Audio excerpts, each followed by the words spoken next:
what does it feel like as a Chicago Bears fan? I'm not nervous already. No, to be the it team. I know. The Bears are the it team of 2024. They're hard knocksing. They got the kid that everybody can't wait to see play. I know. That's being equated to, I'll say it, the guy that wasn't selected, but Trubisky was. Yes. I mean, all of that being in that cauldron of emotion. Yeah. What's going on with you? I'm getting nervous as you're talking about it. What is Eminem talking about? Mom spaghetti? Like my palms are sweaty right now. As we're sitting here right now, I'm walking in. The Hard Knocks trailer just dropped. I haven't even got a chance to watch it yet. Mm-hmm. And you hear those 4 notes that do, do, do, do. And you're like, oh my God, they're talking about the Bears? I just got goosebumps. It's strange. It's scary. Mm-hmm. And it's unprecedented. Never in my lifetime, even some of the good Bears teams, Cutler teams or whatnot, there's nothing like this. And it's scary, Rich, because it's not like they're the team just because it's all coming together this year. Yes. It's also new and unproven. We don't know anything about Caleb or Odunze. We barely know a little bit about the head coach, Eberflus. So it's really, really scary. But I remember coming on the show when Justin Fields came in. And I remember I just said, Rich, this has to work. It has to work. And now 3 years later, I'm looking at Caleb. I'm like, this has to work. This is the real one that has to work. I'd agree, though. Yep. And I just think Ryan Poles, the GM, is sitting back. If I was him, I'd just be smoking a big cigar and saying, look, I've done my job. I have given you every toy to play with and every surrounding. Now we'll see if you can play, kid. Go get it, because I can't put anyone else on the field with you. Yeah, we had Albert Breer in that chair 2 days ago say that, 2 shows ago, say that the Bears utilized their visits with Caleb Williams during the draft evaluation period to install the offense. Mm-hmm. That they were like, screw it, we're taking him. There's not going to be any meetings. There's not going to be any internal hand-wringing. This is the kid.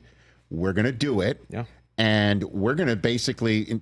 forget, let's see what he knows when we put him on the grease board. Right. Let's put our plan on the grease board and start reviewing it with him. They did that.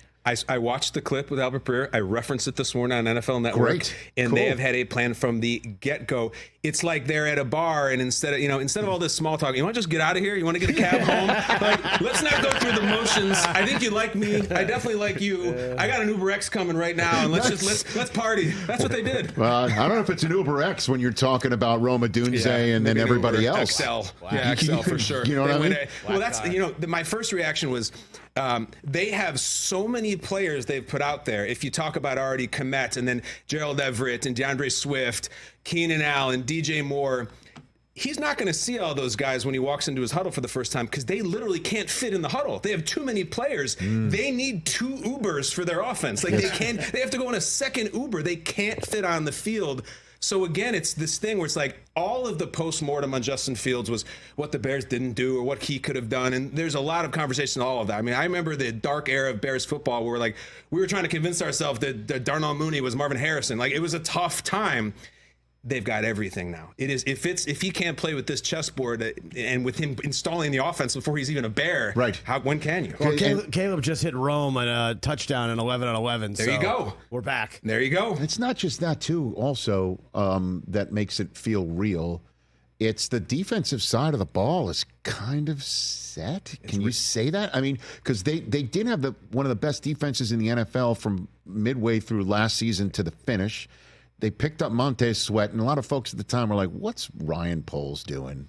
Why would he be hitting that side of the ball when there's so many other issues with Justin Fields on the other side? Now it looks like a genius sort of, heads-up maneuver to shore up that side of the ball. And maybe that was what kept Eberflus still in the fold, right? Definitely. I don't think a lot of people were watching a ton of Bears football in the last regular season.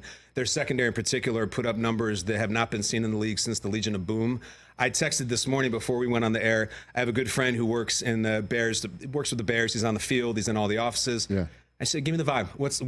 Give me the vibe off the air, off the record. What's the Bears camp like? And I want the Caleb and stuff. And he goes, this defense is crazy. And I go, what do you mean crazy? He's like, they could be the best defense in the league. They're going to carry this team. They're amazing. And this is a guy who's not on the record. He usually is very self-deprecating about the Bears. All he wanted to talk. I said, what about Caleb? Caleb will get there. He'll be good. The defense is awesome. So I got excited from that. Catch the Rich Eisen Show every single day on the Roku channel, 12 to 3 Eastern, for free.